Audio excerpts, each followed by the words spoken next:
The first time I met her, she had a blade at my throat. Not metaphorically, not as a warning, an actual razor-edged weapon, pressed just close enough to remind me how fragile human skin really was. "State your intent," she said. Her voice was calm. Too calm. I swallowed carefully, making sure not to move too much.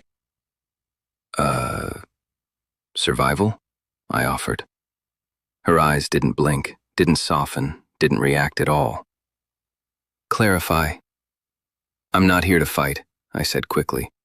"My ship crashed. I'm just trying to stay alive." A long pause followed, the kind that makes you rethink every decision you've ever made. Finally, she lowered the blade, but only slightly. "You are human," she said. "Last time I checked." Another pause. "You are not armed." "That's because your people shot my ship out of the sky." That earned me a reaction, a slight narrowing of her eyes. "You entered restricted territory." "I didn't exactly plan it," I muttered. The blade finally moved away, but she didn't step back. "You will come with me," she said. "Do I have a choice?" "No." "Great," I sighed. "Love having options." Her name was Karen. I learned that much on the long walk through what I could only describe as a battlefield frozen in time. The ground was scorched, structures half destroyed. Alien ships, sleek, angular, deadly, hovered in the distance like silent predators. Her people were warriors, that much was obvious. Everything about them screamed discipline, precision, control. Everything except me. "You talk too much," Karen said as we walked. "Yeah, I've been told that," I replied. "Usually right before something goes horribly wrong." She didn't respond. I glanced at her. "You always this friendly?" "I am not here to be friendly." "Got it. Strictly professional blade-to-throat kind of relationship." She stopped, turned, looked at me in a way that made me instantly regret speaking. "Do not test me, human."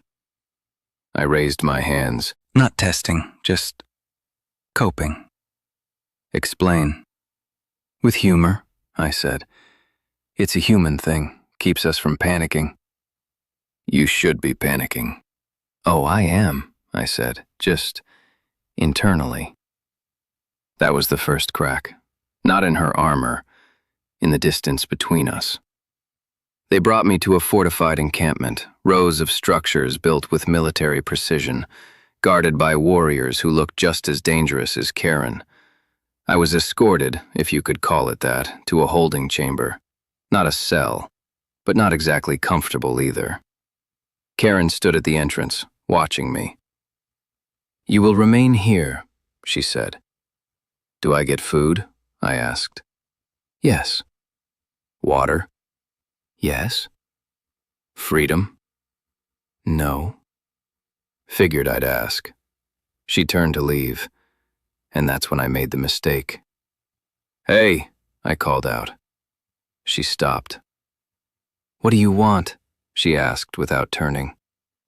I leaned back against the wall, trying to ignore the tension, trying to ignore the fact that I was surrounded by hostile aliens, trying to stay me. So I said the first thing that came to mind. "What do I want?" I repeated. "Honestly?" She waited. I smirked. "You." Silence. Immediate. Absolute. I blinked. Oh no, I hadn't thought that through. "It was a joke," I added quickly. "Human humor, remember? Not serious. Definitely not serious." She turned slowly. Too slowly. And for the first time since I'd met her, something changed. Her expression didn't soften, didn't harden. It focused.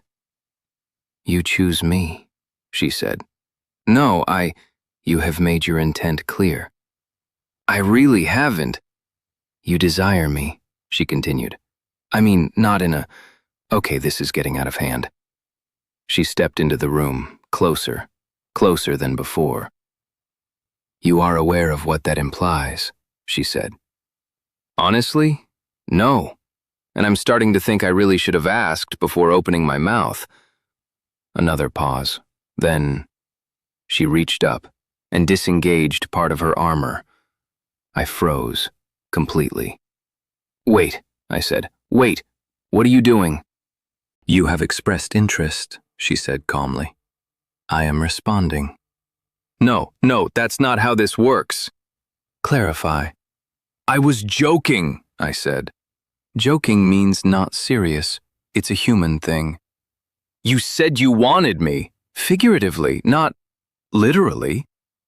She studied me, analyzing, processing. You are retracting your statement, she said finally. Yes, very much so. Retracted, fully retracted. Another long pause. Then she resecured her armor and stepped back. You humans are inconsistent, she said. I exhaled. Yeah, you're not wrong. That should have been the end of it. It wasn't. Because from that moment on, everything changed. She didn't avoid me, didn't treat me like a prisoner. She observed me more closely than before. You speak without intent, she said one day. Sometimes, I admitted. That is dangerous. Yeah, I'm starting to realize that. But she kept coming back, asking questions, watching, learning. Why do humans joke? She asked. To deal with things, I said. Stress, fear, awkward situations, like this one. This one is not humorous. Exactly. She considered that. You said you wanted me, she said later. I groaned. Are we still on that? You claimed it was not serious. It wasn't. Then why say it? I hesitated. Because the truth was, I didn't fully know. Sometimes, I said slowly, humans say things they don't fully mean to see what happens. That is illogical. Very. She looked at me for a long moment, then said something unexpected. I did not find it illogical. I blinked. What? You selected me, she said, out of all possibilities. That is significant. I didn't know how to respond to that, so I didn't. Days turned into weeks. I wasn't a prisoner anymore, not really. I helped where I could, fixed systems, shared knowledge, and Karen stayed close. Until the attack came. It was sudden, violent. An enemy faction, one I didn't recognize, struck without warning. Explosions lit up the sky, sirens blared, warriors mobilized instantly. Karen was already moving. You stay here, she ordered. Not happening, I said. You will be a liability. I can help. She hesitated. Then, stay close, she said.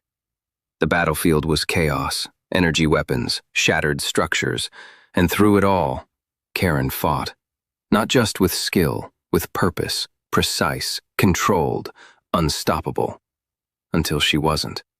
An explosion caught her off guard. She hit the ground hard, didn't get up. I ran, didn't think, didn't hesitate, just ran. Karen! I shouted. No response. I reached her, checked for signs of life. She was breathing, barely. You're not done yet, I muttered. I pulled her to safety, through debris, through chaos, ignoring everything else. When it was over, when the battle ended, she woke. You returned, she said. Yeah, I said. Of course I did. She studied me, and then, you said you wanted me, she said quietly. I sighed. Are we seriously doing this again? No, she said. A pause. Now I understand. I frowned. Understand what? Her gaze didn't waver. You did not mean it as a claim. Correct.